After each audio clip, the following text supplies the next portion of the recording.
जैसे पिछले कई चैप्टर पढ़े हमने, पहला वैदिक गणित है, बड़ा आसान सा चैप्टर था। इसी तरीके सेकंड था LCM HCF, कंस्ट्रक्शन पढ़ा हमने, माध्य का बहुलक पढ़े।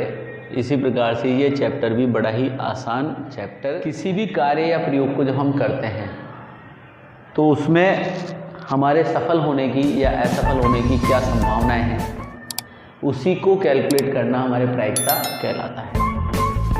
एग्जाम्पल जैसे हम ले लें कि आप 10वीं के बोर्ड का एग्ज़ाम देते हैं, ये अपने आप में कार्य होंगे और इसके जो परिणाम आएंगे वो परिणाम आपके हो सकता है कि प्रथम श्रेणी फर्स्ट डिवीज़न पास होते हैं, second division, third division, supplementary आना या फेल होना, ये हमारे उस कार्य के परिणाम हो गए। हर बच्चे के लिए या हर स्टूडेंट के लिए अपना एक रिजल्ट प्राप्त करना है और उसकी हर बच्चे के लिए अलग अलग संभावनाएं हैं। उन्हीं संभावनाओं को कैलकुलेट करना आपके प्रायिकता कहलाता है। लेकिन यहाँ पर कुछ विशेष कार्यों की बात करेंगे, कुछ विशेष जो घटनाएं हैं उन्हीं के बारे में बात करेंगे। क्यों? क्योंकि प्रायिकता को जब हम डिफाइन कर रहे हैं तो यहाँ हमारे कुछ परिभाषाएं, उन परिभाषाओं के अकॉर्डिंग ही हम प्रायिकता को डिफाइन करते हैं, परिभाषित करते हैं और उसी के अकॉर्डिंग प्रायिकता को ज्ञात किया जा सकता है। हर कार्य के लिए प्रायिकता ज्ञात नहीं की जाती है। प्रायिकता ज्ञात की जाती है रैंडम एक्सपेरिमेंट यानी यादृच्छिक प्रयोग के लिए।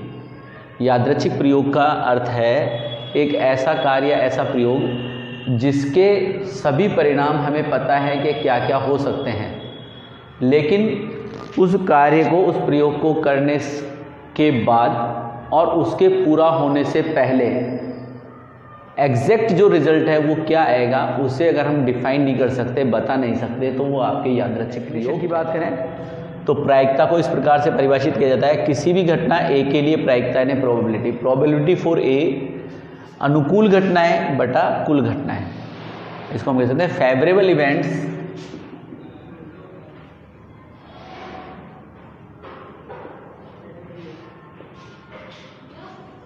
Divided by total events.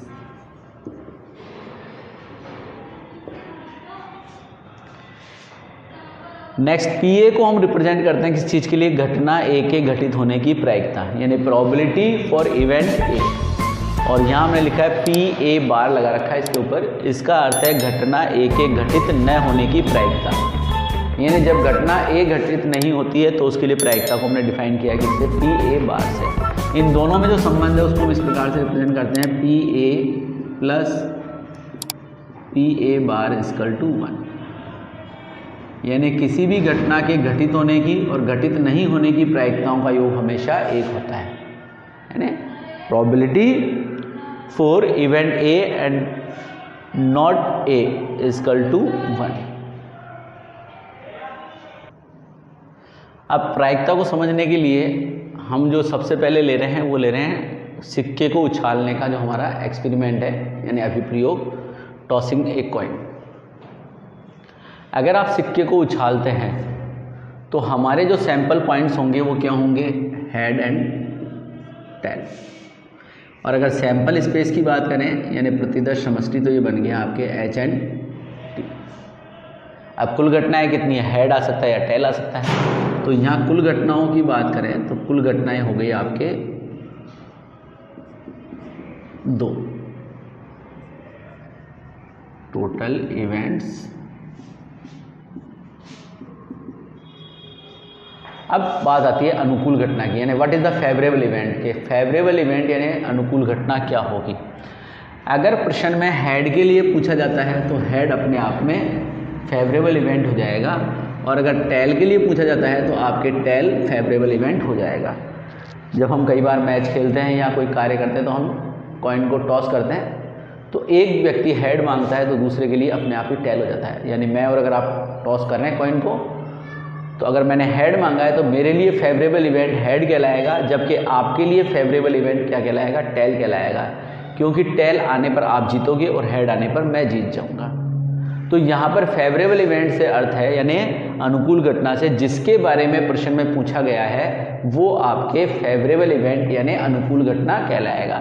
यानी अगर हम हेड की बात करें तो हेड के अनुकूल घटना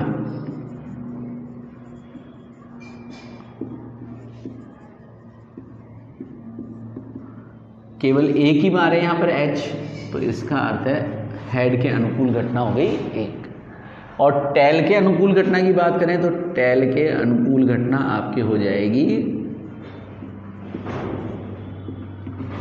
टेल भी केवल 1 ही बार है तो ये होंगे आपके 1। ऐसे अगर पासे को फेंकने की बात करें, पासे को उछालने की,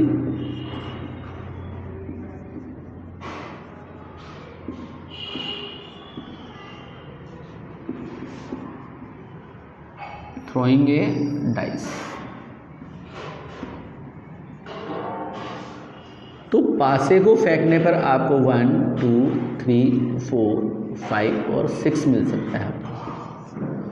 तो 1 2 3 4 5 6 ये आपके कहलाएंगे सैंपल पॉइंट्स, यानी ये कहलाएंगे आपके प्रतिदर्श बिंदु। लेकिन इन सबको अगर इकट्ठा कर लें तो ये बन जाएगा आपके एस यानी सैंपल स्पेस यानी प्रतिदर्श समष्टि। अब अनुकूल घटना क्या है, तो मैंने जैसे आपको बताया कि प्रश्न में लिखा हुआ आएगा उसी को हम अनुकूल घटना मानेंगे। 1 अनुकूल घटना हो सकता है, 2 हो सकता है, 3 4 5 6। अगर उसने कहा कि सम घटना की बात कर रहे हैं हम, सम नंबर की, सम अंक, इवन नंबर, तो अब आप देखिए इसमें इवन नंबर कौन कौन सा है। इसमें इवन नंबर है 2 4 और 6। तो अगर काउंट करें तो हमारे पास यहाँ पर इवन नंबर यानी अनुकूल जो घटनाएं हैं वो आपके कहलाएगी 3।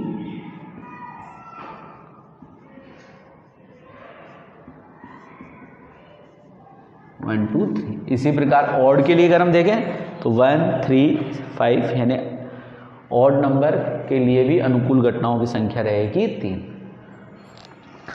तो सबसे पहला हमारा कार्य रहेगा समष्टि यानी सैंपल स्पेस को रिप्रेजेंट करना, और दूसरा हमारा कार्य रहेगा अनुकूल घटना को पहचान करके उसको लिखना और अनुकूल घटनाओं की संख्या को प्रदर्शित करना।